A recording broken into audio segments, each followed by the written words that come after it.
చేతగాని ప్రభుత్వం పేదవాళ్ళ జీవితాలతో ఆడుకునే పరిస్థితి వచ్చింది. అదే నా బాధ, నా ఆవేదన. ఇప్పుడు ముఖ్యమంత్రి ఒక మాట చెప్తున్నాడు, నేనేదో అమ్మఒడి ఇచ్చానని ఇప్పుడే చెప్పాడు. కోన రవికుమార్ చెప్పాడు. మొదటి సంవత్సరం 15,000 అన్నాడు. అంతకు ముందు అయితే ఎంతమంది బిడ్డలుంటే అంతమందికి ఇస్తా అన్నాడు. తర్వాత ఆంక్షలు పెట్టాడు.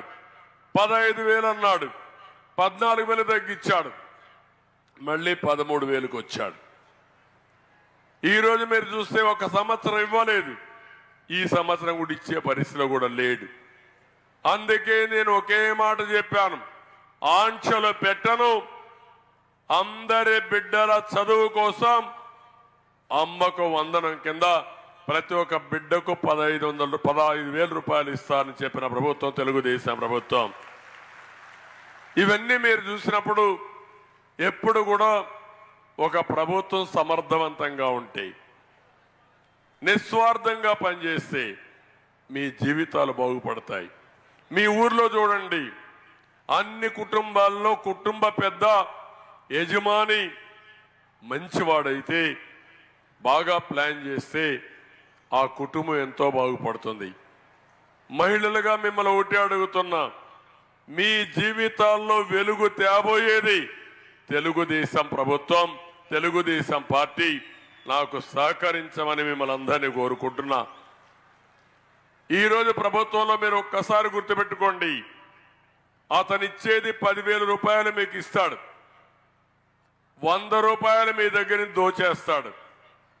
అమ్మ ఒడి కావచ్చు, లేకపోతే మీకు ఇచ్చే 18 సంవత్సరాలు పైబడిన మహిళలకి భరోసా కింద కావచ్చు, లేకపోతే వృద్ధులకు ఇచ్చే పెన్షన్లు కావచ్చు, అన్ని చూసినా ఎంత ఇస్తున్నాడో 10 రూపాయల వరకు వస్తుంది. మీ దగ్గర కరెంట్ ఛార్జీలు పెరగడం, మద్యం పెరగడం, నిత్యావసర వస్తువుల ధరలు పెరగడం, పెట్రోల్ డీజిల్ పెరగడం, దీనివల్ల 100 రూపాయలు దోచేస్తున్నాడు. ఇవి రెండు చేయడమే కాదు, ఈరోజు పేదవాళ్ళు నిరుపేదలు అవుతున్నారు. జగన్మోహన్ రెడ్డి మాత్రం కోటీశ్వరుడు అయిపోతున్నాడు. మనకు రావాల్సిన డబ్బుల్ని ఈ దొంగ దోచుకునే పరిస్థితికి వచ్చాడని చెప్పి కూడా నేను మీకు తెలియజేస్తున్నా. ఇసుక రేట్లు పెంచేశాడు, మద్యం దోచుకుంటున్నాడు, ఇంకో పక్క భూములన్నీ కూడా కొల్లగొడుతున్నాడు. భూగర్భ ఖనిజ సంపద, భావి తరాలకు అందవలసిన సంపదని దోచుకునే దుర్మార్గుడి జగన్మోహన్ రెడ్డి. ఈ విధంగా ఆలోచిస్తే కడాన 30-40 సంవత్సరాలుగా కష్టపడి ఒక పరిశ్రమ పెడితే, ఒక పోర్టు కడితే గొంతు మీద కత్తి పెట్టి 1,000 కోట్ల రూపాయలు రాయించేసుకునే పరిస్థితికి వచ్చాడు.